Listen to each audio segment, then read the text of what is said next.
Hello viewers, welcome to Addis Media Network Addis Television English program. In today's episode, we're going to talk about the tourism sectors of Ethiopia, especially with the most on top sector of tourism, which is birders tourism. I do have a guest from Ethiopian Wildlife and Natural History Society and Ethiopian Wildlife Conservation Authority. Welcome, my guest. Let me give you chances to introduce yourself. Okay, my name is Yilma Deleleng. I'm a conservation biologist, but specializing in ornithology, which is the science and the study of birds. I've worked for several years with Ethiopian Wildlife Organization on conservation in protected areas. But my specialty is in birds, and I've been working on birds for a number of years. At present, I'm working as a technical advisor, as a protected area expert on Bale Mountains National Park, offering advice to the Ethiopian government through a German consultancy known as GTEC. Thanks, Yilma, welcome. Okay. I'm Conan. Currently, I'm working as a project coordinator for Ethiopian Wildlife and Natural History Society, but I have actually tourism background, worked for a very long time in almost all aspects of tourism, and also as a consultant in the field.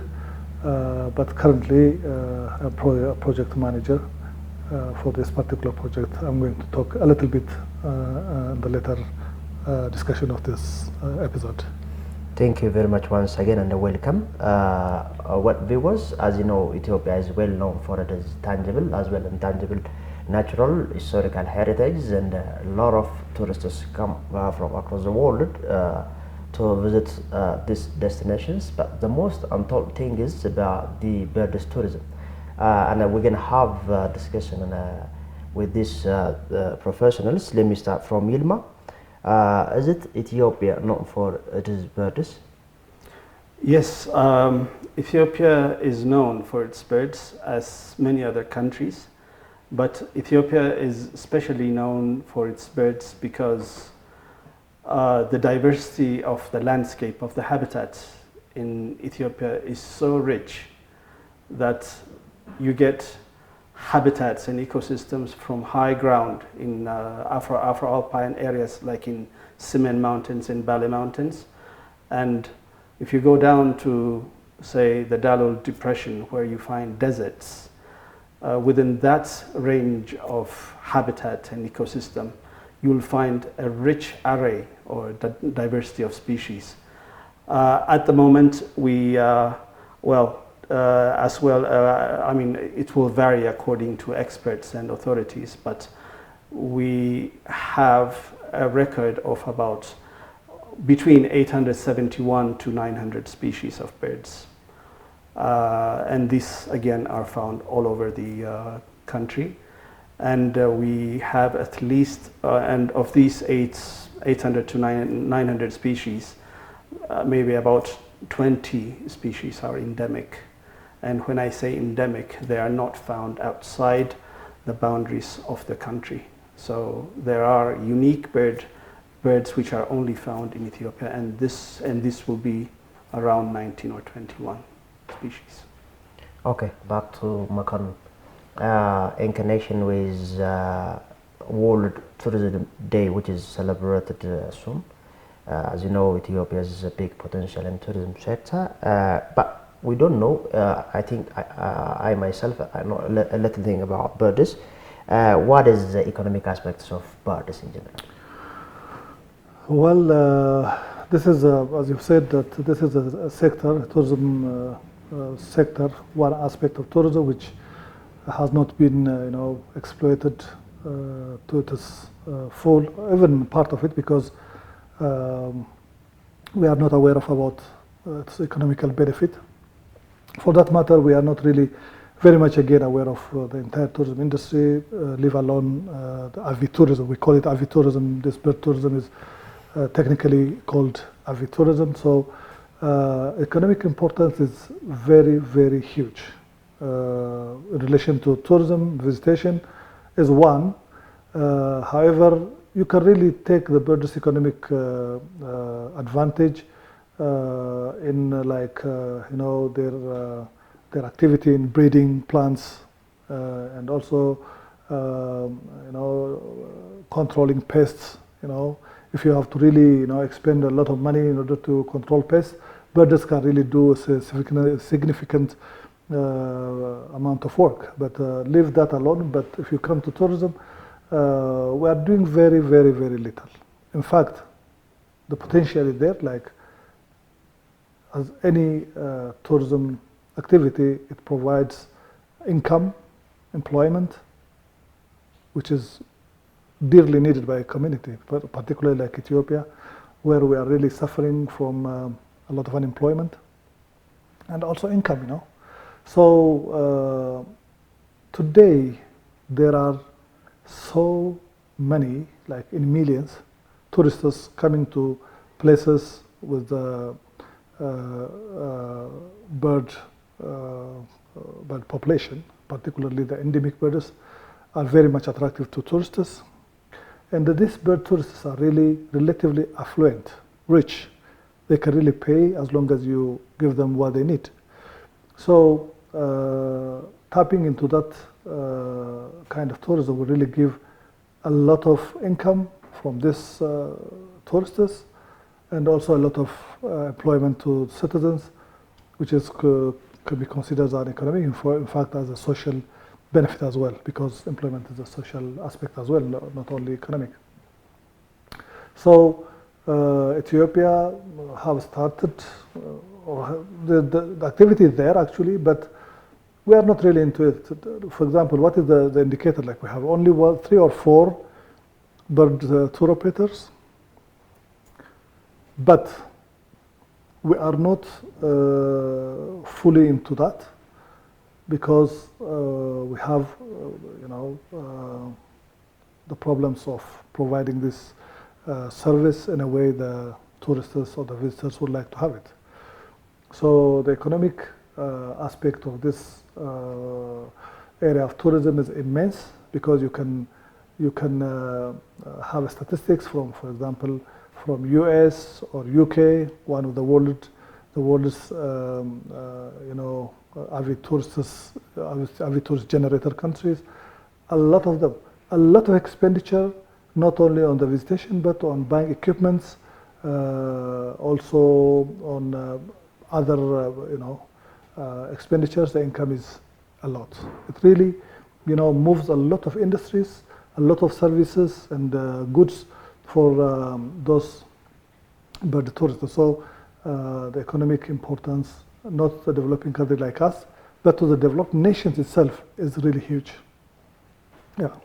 All right, Yilma, let me ask you about ecological values of birds for human being or humankind, and then for tourists, for those who are watching this program, where they can access the place across Ethiopia, especially if we do have endemic species of birds in Ethiopia. Mm-hmm. So could you please tell me this thing? Yeah, thank you for the question, because I believe that it's such an important question, but it's also controversial in that people really don't consider birds to be important, or we take them for granted. There is one expert, or I think it's actually a professor from Stanford, who once said, actually it's us who need birds, and it's not them who need us. Mm-hmm. And it's because of the diverse ecological benefits that we accrue from birds. If you see it from every aspect, like Ethiopia is agriculture-based country. Agriculture employs more than 80% of the population. And where nature is where nature or where agriculture is the issue on the table, we cannot live without nature. And I understand from my own profession and from my readings and from my experience that birds actually are very good friends of the farmer because they eat or they consume a large number of insects or pests, as we call them.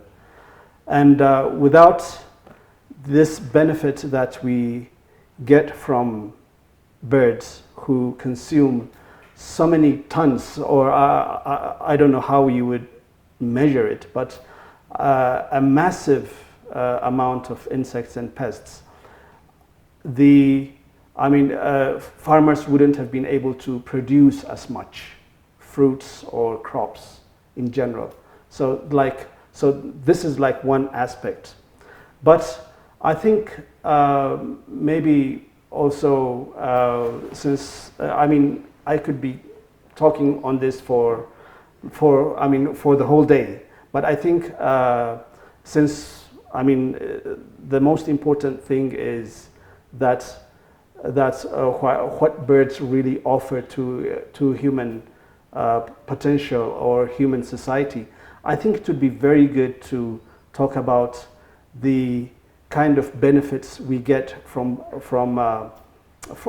birds in terms of public health. As an example, we have vultures. Vultures are a very important group of birds. They're known as scavenging birds because they eat dead bodies or carcasses of dead animals. It's been known that they offer this service free of charge. Mm-hmm. And we don't even pay them, or we don't even recognize them. And so I think there's a value because, in Ethiopia, the most important thing that we know is that garbage or waste disposal is so low that without this free service that we get from vultures, which clean carcasses and dead bodies found all over the country, we would have been in a big problem and it would have been a public health issue. I think maybe as recent as the early 1990s in South Asia, especially in India, what happened was human beings, India has lost something like 99.9% of its vultures through human action. In India, as you may all know, the Hindus don't eat or they don't use meat from cows. So they allow them to roam and they die naturally. And when that happens, if it weren't for the vultures, it would have been a big mess because you would find carcasses of cows or animals all over the place. But human beings started using a certain veterinary drug known as diclofenac, which is actually an anti-inflammatory drug which they use on their animals. But the problem is that this drug stays in the flesh, in the body of the animals for such a long time that even after death, it will be there. So what happened was when vultures started consuming the dead bodies of the cows, that anti-inflammatory drug known as diclofenac actually reacted with the kidneys of the vultures. And an animal who has eaten the flesh or the dead body of a carcass which has been affected by diclofenac will die in a month. Okay. And so what happened was, without knowing what the real source was, India lost 3 species of vultures in a very short period of time, going down to something like 99% of the total population of vultures. Now, this started a reaction. Now, when this happens, as long as there are dead bodies or dead animals lying around, there will be something to come and eat it. And so what happened was the number of dogs in the country just grew. Ever increasing. Yeah, because there was so much food. As you may know, India is like the first country where rabies is the most, I mean, where people die from rabies very easily because of the number of dogs. I mean, where people die from rabies very easily because of the number of dogs. So are you saying this similar problem is happening in Ethiopia? Yeah, I'll be coming to that. All right. But what happened is that just between 1992 and 2006, that is just 14 years' time, there was an unprecedented growth in the people who were being bitten by dogs, by rabid dogs. It was about 48,000 people. Yes. And what that caused was that people, I think something like 30,000 people just died within that 14-year period.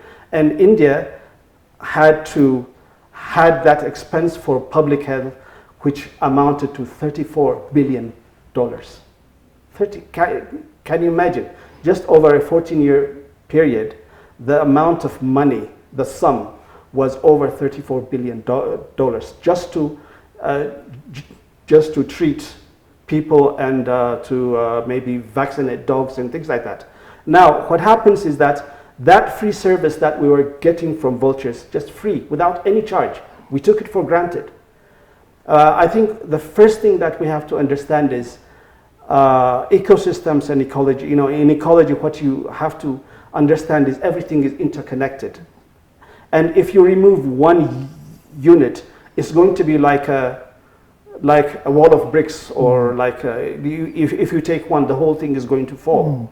So what people did was they removed a very important feature or phenomena in the whole system, vultures, and when they removed that, everything fell. So things like health. So what I'm saying is that this is just a very simple and perhaps a very good example of what happens when we intervene and when we try to do our own bit without really understanding what's around. So when the vultures decreased in numbers, dogs increased.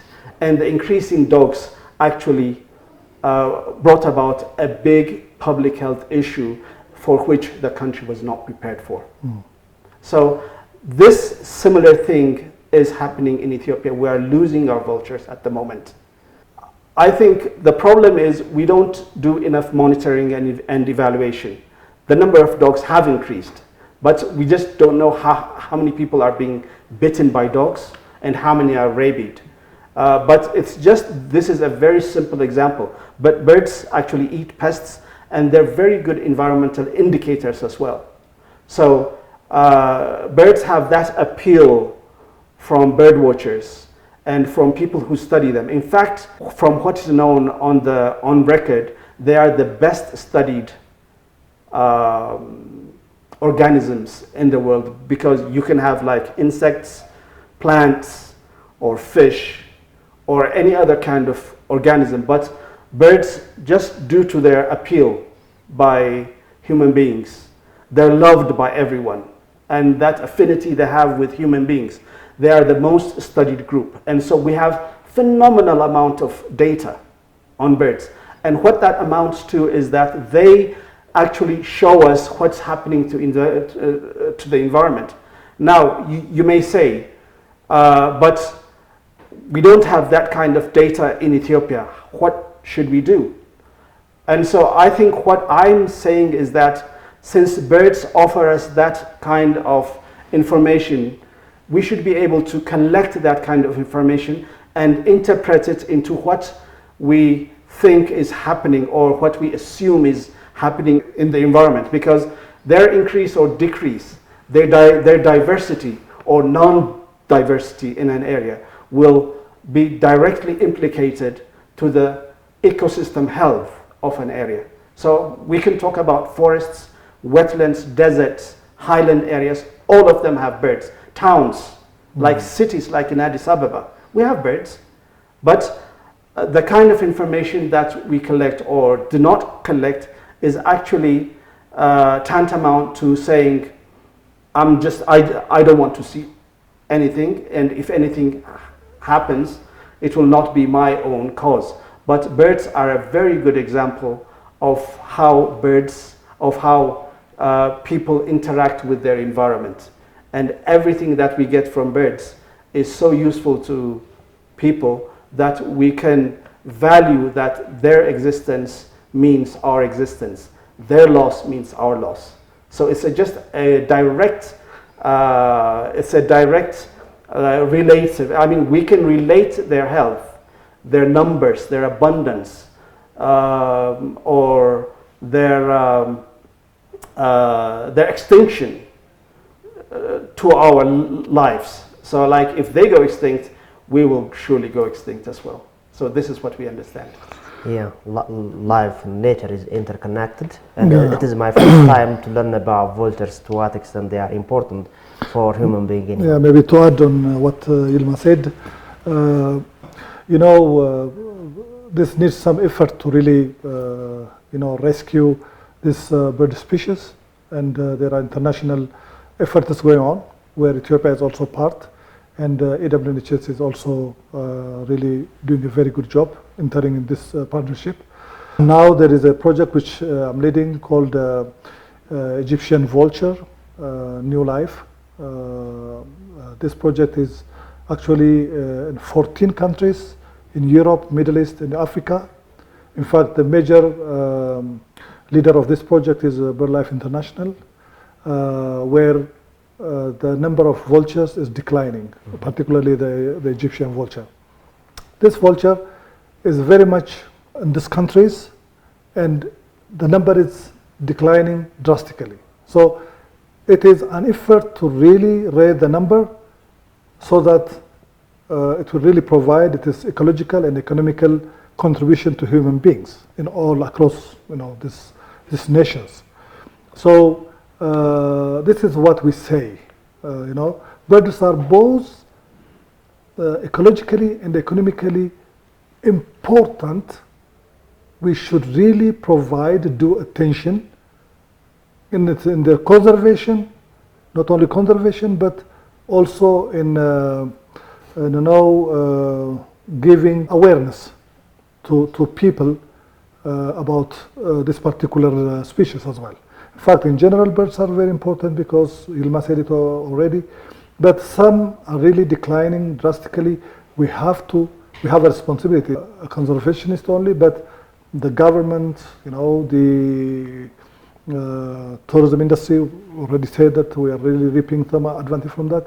So we have to work on that, but now things are done on project basis, which have to actually really widen it and make it protection by a community. So we can only save birds if we can really use an approach that brings some that intrinsic advantage that birds as ecological elements can give us. So in a magnitude where we are doing now, because what are we doing in Ethiopia? This is the biggest question. Yeah. I hope the government of Ethiopia, the foreign grants or aid projects, stakeholders should join hands in order to preserve and protect this magnificent things. Yeah. Anyway, I understood like that. Just to add one more questions, apart from the ecological and economical aspects,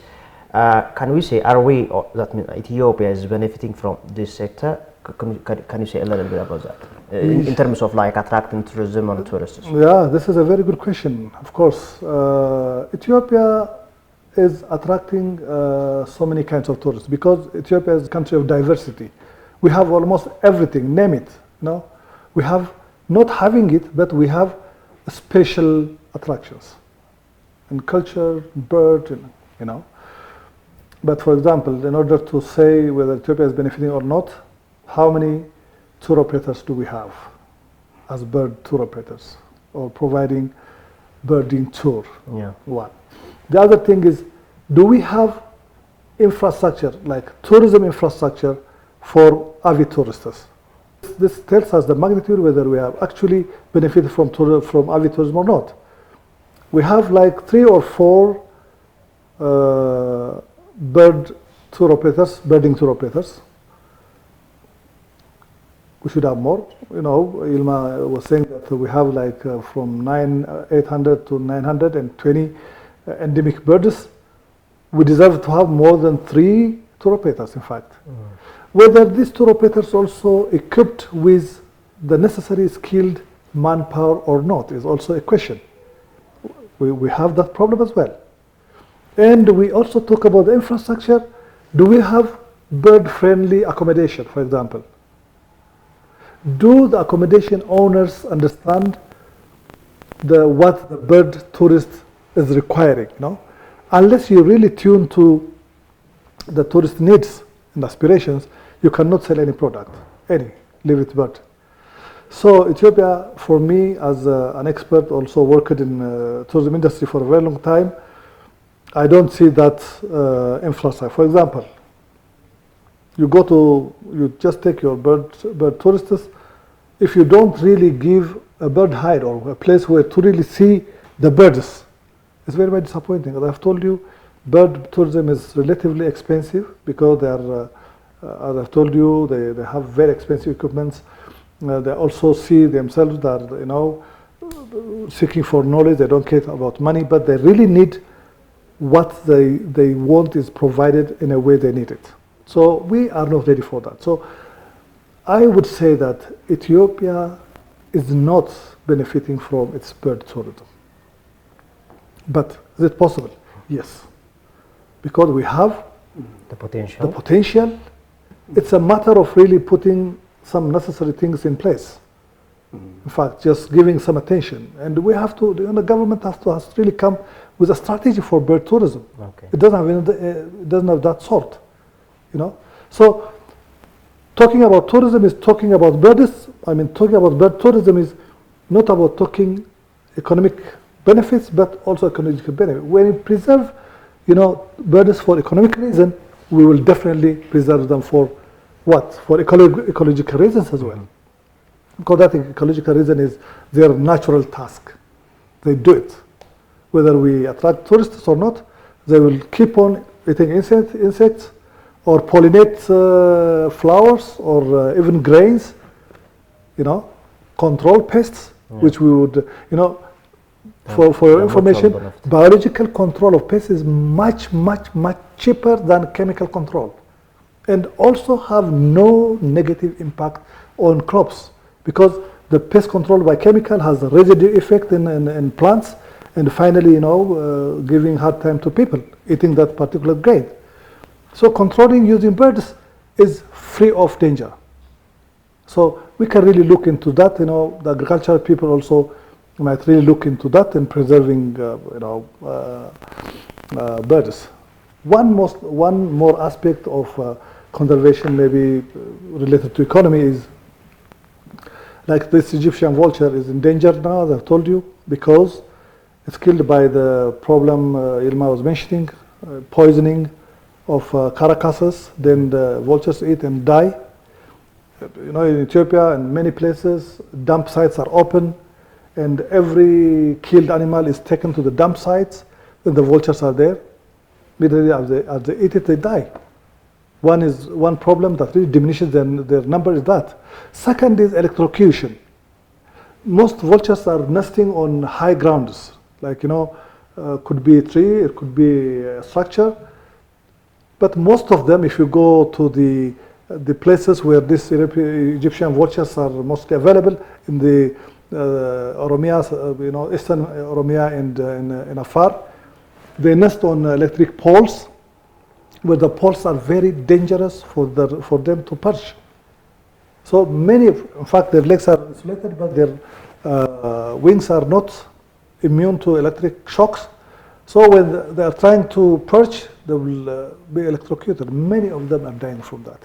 So we are actually going into that movement, you know, talking to Ethiopian Electric Power to really redesign their, you know, electric poles or whatever. So we can really talk in a lot of ways about birds, you know, both ecological and economical. Ethiopia certainly didn't benefit from that. I have to tell you. So we have to really do a little bit in order to conserve our birds, then attract tourists. Otherwise, if you don't conserve, tourists won't come. And infrastructure in all aspects, soft and hard. Yeah, I hope the concerned body take action so that I hope the birds tourism will further boost and attract more tourists. Viewers, this concludes today's program I have produced in connection with birds tourism, and I do have a guest from Ethiopian Wildlife and Natural History Society and Ethiopian Wildlife Conservation Authority. Thank you very much indeed. I am host Wogayehu Muluneh. Until I come yet with another issue next time, have a nice time and a good time.